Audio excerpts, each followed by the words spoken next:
welcome to our very first episode of Coffee with the Counselors.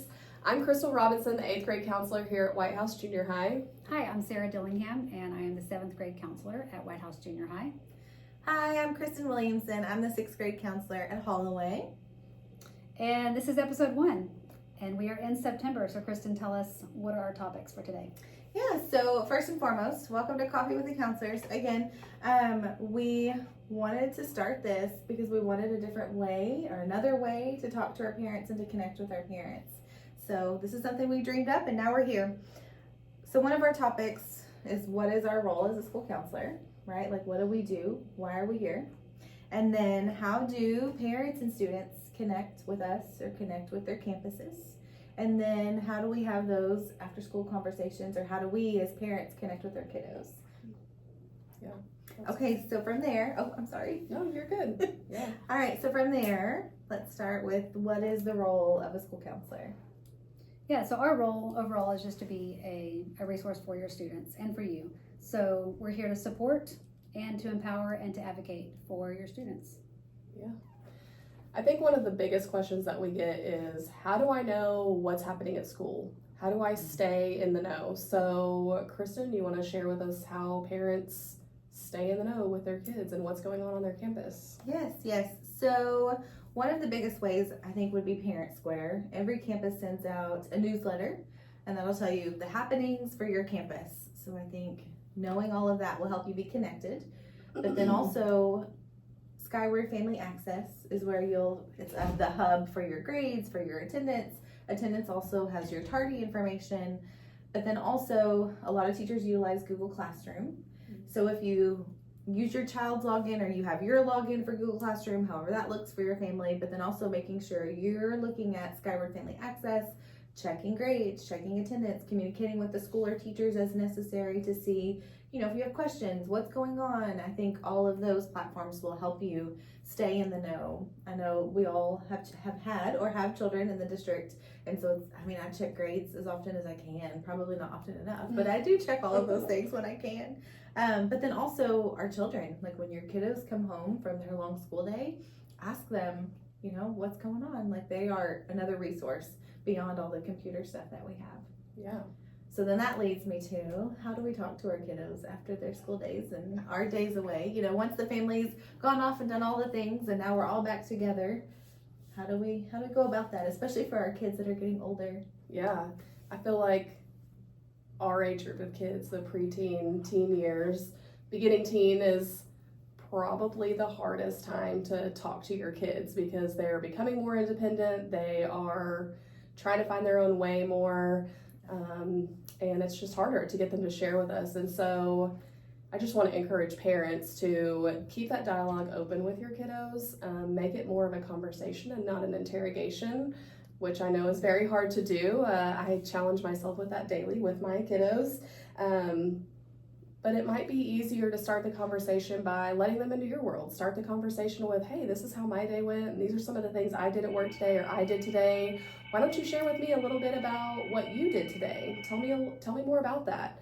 But just remember that our kids are coming to us and they're sharing their stories, right? They're communicating about the day, and that's a way for them to process all of the inputs from that day, whether it's positive, whether it's negative. And so it's really important to remember, and also hard to do as a parent. Just remember that those stories that they're sharing with you don't always need to be corrected or criticized. Sometimes they just need to be listened to. And I think we can relate to that as adults, right? I know everyone has that trusted adult in their life. For me, it's my mom. And sometimes when I call her, I just want to vent. And I know now that being a mom, she's still a fixer. Even though I'm over 40 years old, she's still trying to fix my problems for me. And so I just start that conversation with, hey, Mom, I just need you to listen, right? I don't need you to fix anything. I just need to vent for a minute. But our kids don't know how to say that yet. And so it's important for us to show them what that looks like. And so, yeah, it's just really important, just to try not to fix everything. Sometimes we just need to listen and maybe ask them if they want your advice. I know, Kristen, you said something earlier that really struck home about our kids and just listening to them. Well, I easily fall into the interrogation mindset of like, who did you eat lunch with? What did you eat for lunch? Where did you go? What clubs did you do today? All the questions. And then that makes one of my children specifically shut down. And so I have to just navigate it in a different way. And if you know better, you do better. And so someone online had this great quote, and it's not mine and I didn't create it. And they know lots of things that I don't know, but I love to borrow things from other people. But they said to tell your kiddos when it is a situation that your child can manage, that as a parent you don't need to step in. It's not a safety issue. It's nothing major. But when your parent brain is like, well, did you? Should you? And it's trying to put you in that mindset to pause and say, I trust that you know how to handle this. And so that's hard for us as adults with fully developed brains because we want to give our children the answers. But if we do that, then it doesn't give them the chance to try. And so equipping them and empowering them with saying, hey, I trust you, then they're thinking, wow, my parent trusts me to handle this. I must really be able to do this. And so, of course, sometimes they're going to succeed and they're going to handle whatever minor situation they were dealing with. And then sometimes they are going to need us. So as long as you empower them to know the difference of like, okay, this is a situation where my parent or guardian needs to be brought in, or this is a situation where I think they can trust me. You know, have those conversations, but for sure listening to your kids is so important, especially these preteen and teenage years. They definitely think their peers are number one, and that's a psychological stage of development. And eventually it comes back around where parents and guardians are number one. It's a few years down the road, but it comes back. But being a support to them is so important, and listening to them is so important. Yeah. And that just reminded me, you know, their peers are super important to them. Mm-hmm. And so a lot of times they're processing issues and situations here at school. And so that's where it's really important for them to have that trusted adult here at school that they can talk to. Mm-hmm. And I feel like that's kind of where our role comes in, where we come into play. We want to be that trusted adult for them to talk to and help them navigate, advocate, all of those things, right? And so how do your kids get a hold of us? So for our campus, you know, students get to email the school counselors. They can email their teachers as well. But they can email us, and lots of them do. They can use at least for our campus, they have a counselor visit request form. So if they want to request a visit with the counselor, they're in the queue. We tell them, like, you're in line. We'll call you in.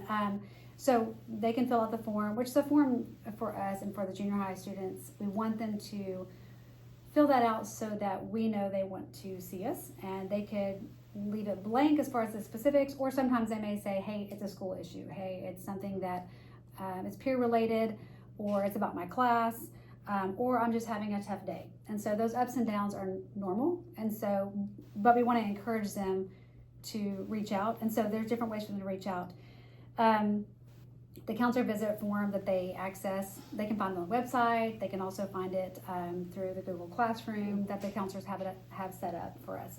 So encouraging students to reach out is really important. So when they do reach out, whenever they come and see us, we always want to encourage hope for our students. We want to foster connection with trusted adults and with good peer interactions. We want to encourage that and affirm value. And so what you were saying earlier about letting them try to navigate those situations on their own, we do that, but we also encourage them to communicate with their parents. So just because students come in to see the counselor, that does not mean we're going, oh good, we're in this bubble, we're going to keep it here. It's really about we're practicing communication skills and encouraging them to communicate and really be good advocates for themselves. But that includes when you go home, okay, great, so how do you talk about that, and what are you going to share with your parent? Because we're not a substitute for parents, right? And so encouraging students to communicate with their parents and letting them know that we are just an additional resource for them